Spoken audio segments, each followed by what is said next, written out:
ഉപയോഗശൂന്യമെന്ന് കരുതി ഉപേക്ഷിക്കുന്ന വസ്തുക്കൾ കൊണ്ട് അത്ഭുതം തീർത്തിരിക്കുകയാണ് തൃശൂർ ചേലക്കര സ്വദേശി സത്യൻ.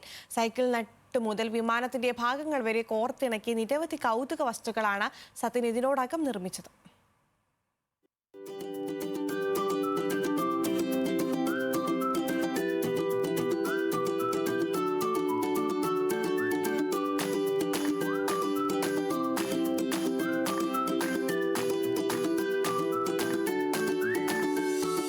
രണ്ടാം ലോക മഹായുദ്ധകാലത്തെ പത്രങ്ങൾ, ടൈൽസിന്റെ വേസ്റ്റ്, പലയിടങ്ങളിൽ നിന്ന് ലഭിച്ച ആക്രി വസ്തുക്കൾ ഇതെല്ലാം ചേർത്താണ് സത്യൻ ഈ ക്ലോക്ക് ടവർ നിർമ്മിച്ചിരിക്കുന്നത്. ഇത്തരത്തിൽ നമുക്ക് ചുറ്റും ഉപയോഗശൂന്യമെന്ന് തോന്നുന്ന ഓരോന്നും സത്യന് വേണ്ടിവരും.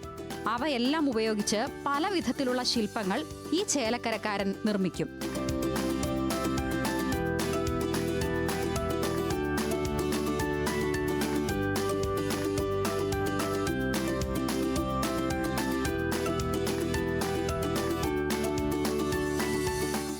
എന്ന് പേരിട്ട് നാം വലിച്ചെറിയുന്ന വസ്തുക്കളിൽ ഏറെയും സത്യന് പ്രിയപ്പെട്ടതാണ്.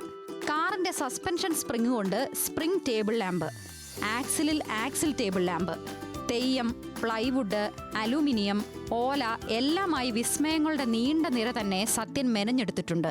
രണ്ടാം ലോക യുദ്ധവുമായി ബന്ധപ്പെട്ടുകൊണ്ടുള്ള ഒരു സംഗതിയാണ് സിംബോളിക് ആയിട്ടുള്ള ഒരു ക്ലോക്ക്. ആ ക്ലോക്കിന്റെ പ്രത്യേകത എന്താണെന്ന് വെച്ചാൽ അത് ഇടത്തോട്ട് തിരിയുന്ന ക്ലോക്കാണ്. ആ ക്ലോക്കിൽ അതിൻ്റെ ഡയലിൽ, വലിയൊരു ക്ലോക്കാണ്, അതിൻ്റെ ഡയലിൽ യുദ്ധം നടന്ന കാലത്ത് യുദ്ധത്തിൽ പങ്കെടുത്ത രാജ്യങ്ങളിൽ വന്ന പത്രങ്ങളുടെ കട്ടിങ്സ് എടുത്തുകൊണ്ട് ഒരു കൊളാഷ് ഉണ്ടാക്കിയതിന് ശേഷം ഈ ക്ലോക്ക് യൂണിറ്റ് അതിലുപയോഗിച്ച് ഇടത്തോട്ട് നടത്തുന്ന ഒരു ക്ലോക്ക് ആക്കി അതിനെ മാറ്റി. അപ്പോൾ ഒരു വേസ്റ്റ് ആവുന്ന ഒരു സാധനം അതിന് പുതുജീവൻ നൽകുകയാണ്. അതിനു വേണ്ടിയിട്ട് ലോകത്തിലെ ഏറ്റവും വലിയ ക്ലോക്കിൻ്റെ ചില റോ മെറ്റീരിയൽസ് ഉപയോഗിച്ചു. ഏറെക്കാലം പ്രവാസിയായിരുന്നു സത്യൻ. ജോലി ചെയ്തിരുന്ന സ്ഥാപനത്തിൽ നിന്ന് ഉപേക്ഷിച്ച അലൂമിനിയം കൊണ്ട് നിർമ്മിച്ച പായ്ക്കപ്പലായിരുന്നു സത്യന്റെ ആദ്യത്തെ ആക്രി ശില്പം. ഉപയോഗശൂന്യമായ വസ്തുക്കൾ വെറും ആക്രി മാത്രമല്ലെന്നും ആക്രിക്കും കൃത്യമായ രാഷ്ട്രീയമുണ്ടെന്നും സത്യൻ പറയുന്നു.